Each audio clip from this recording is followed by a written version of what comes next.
श्री स्वामी समर्थ, जय जय स्वामी समर्थ, श्री स्वामी समर्थ, जय जय स्वामी समर्थ। श्री स्वामी समर्थ महाराजांच्या नामस्मरणाने आजच्या व्हिडिओला सुरुवात करूया। शुभ संध्याकाळ तुम्हा सगळ्यांना। कसे आहात तुम्ही सगळे? आशा व्यक्त करते स्वस्त असाल, मस्त असाल, स्वामींच्या सेवेमध्ये रममाण असाल। उद्या आपले गणपती बाप्पा येत आहेत आणि गणपती बाप्पांच्या आगमनाला आपण सगळे खूप खूप तयार आहोत आणि खूप आनंदी सुद्धा आहोत। गणपती बाप्पा येणार म्हटलं की घरामध्ये रोषणाई, घरामध्ये लाइटिंग, घरामध्ये सगळं डेकोरेशन, घरामध्ये लगबग, नारळ खोण्याची लगबग, गुळ खोण्याची लगबग आणि अतिशय सुंदर अशा मोदकाचा प्रसाद, परत उद्याचे धूप दीप सगळं नैवेद्य, म्हणजे बोलायलाच नको इतका आपण आनंदात असतो। आणि गणपती बाप्पा वर्षातून एकदाच आपल्याकडे येतो, त्यामुळे आपण त्याच्या आगमनासाठी काय करू आणि काय नको असं आपलं झालेलं असतं। सगळी बाजारपेठ गच्च भरलेली असते आणि अशा प्रसन्न वातावरणात हे आपल्याला खरंच 5-10 दिवस खूप आनंदाने घालवायचे असतात। कसे घालवायचे असतात, काय सेवा करायचे असतात, हेच मी तुम्हाला आजच्या व्हिडिओमध्ये सांगणार आहे। तर सर्वप्रथम सगळ्यांनी गणपती घरात असेपर्यंत सकाळी लवकर उठावयाचे आहे। ब्रह्ममुहूर्तावर उठलात तर जास्त उत्तम। ब्रह्ममुहूर्तावर उठून तुम्हाला पहाटेच गणपतीची पूजा करायची आहे। सगळ्यात आधी आंघोळ करायची आहे, स्नान करायचं आहे। जमलं स्त्रियांनी सुद्धा रोज डोक्यावरून आंघोळ करा, खूप चांगलं आहे यासाठी, शुद्धीकरणासाठी। तन मन आणि मुळात मन स्वच्छ ठेवा। मन स्वच्छ असेल, मन म्हणजे कलुषित मन नसेल तर सगळं काही चांगलं होतं। देवापुढे हात जोडताना आपल्याला कधीही अपराधीपणा वाटला नाही पाहिजे किंवा आपल्याला देवाशी नजर मिळवताना कधी अपराधी भावना नाही वाटली पाहिजे की मी इथं चुकतोय, की मी कुणाबद्दल वाईट बोलतोय, मी कुणाची निंदानालस्ती करतोय, मी कुणाच्या पर्सनल लाईफ बद्दल बोलतोय, मी चाड्या करतोय किंवा करतीये, असं आपल्याला देवाशी नजर मिळवताना आपल्याला आपल्या चुका नेहमी कळतात बघा।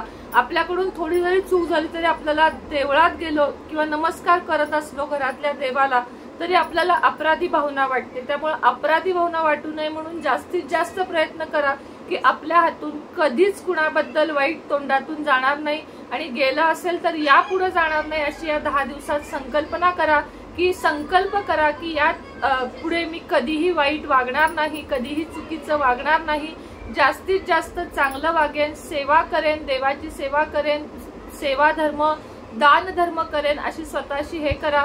ज्या स्त्रियांना बाळ नाही त्या स्त्रियांनी सुद्धा गणपती बाप्पाची सेवा करा। ज्यांना घर हवं आहे गणपती बाप्पाची सेवा करा, समर्थ महाराजांची सेवा करा। नोकरी, मुलांची बुद्धी, तल्लक बुद्धीसाठी एक उपाय तुम्हाला देणार आहे। खास उद्याच्या दिवशी करायचा आहे तुम्हाला हा उपाय। काय करायचा आहे सांगते। आज रात्रीच तुम्हाला हिरवे मूग भिजवून ठेवायचे। 1 वाटी, 1.5 वाटी, अर्धा किलो, जेवढे हवे तेवढे घरात असतील तेवढे भिजवून ठेवायचे आहेत आणि उद्या सकाळी गणपती बाप्पाला ते नैवेद्य दाखवायचे आहेत। जेव्हा गणपतीची प्राणप्रतिष्ठा होईल त्यानंतर ते नैवेद्य दाखवायचे आहेत आणि त्यानंतर जिथं पक्षी असतात, चिमण्या, कबूतर, काहीही असू दे, त्या पक्ष्यांना ते खायला घालायचे आहेत। मुलांसाठी बुध ग्रहाचा कारक आहे मूग, हिरवे मूग, मूग डाळ नाही, हिरवे मूग, तर ते मूग तुम्ही जेव्हा पक्ष्यांना देता, हा उपाय ओळीने 10 दिवस तुम्हाला, जेवढे दिवस गणपती घरात आहे, 5 दिवस, 3 दिवस किंवा सरळ उद्यापासून अनंत चतुर्दशी पर्यंत 10 दिवस हा उपाय जर केला तर तुमच्या आयुष्यामध्ये धन, संपत्ती, प्रगती कशालाही कमी राहणार नाही आणि तुम्ही खूप सुखाने जगाल, खूप सुखाने नांदाल। तुमच्या आयुष्यात कुठल्याही गोष्टीची कमतरता राहणार नाही। अत्यंत साधा, सोपा, सरळ उपाय आहे।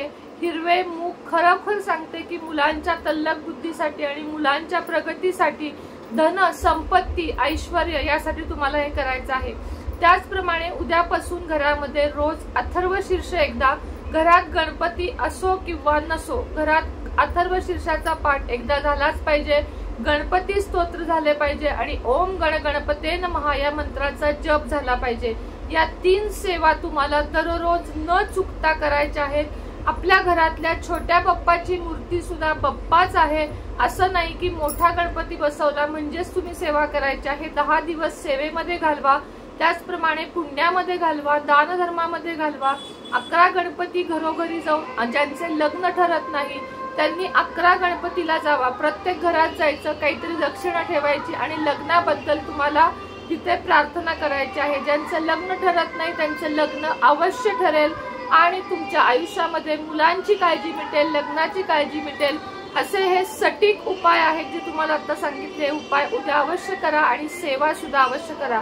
गणपती बाप्पा सगळ्यांना सुदृढ ठेवू दे, प्रत्येक आईला म्हणजे मातृत्व मिळू दे, प्रत्येक स्त्रीला मातृत्व मिळू दे, त्याचप्रमाणे प्रत्येक मुलांचं आयुष्य चांगलं घडू दे, याच प्रार्थनेबरोबर गणपती बाप्पा चरणी प्रार्थना करते आणि आजच्या व्हिडिओचा इथे शेवट करते। श्री स्वामी समर्थ।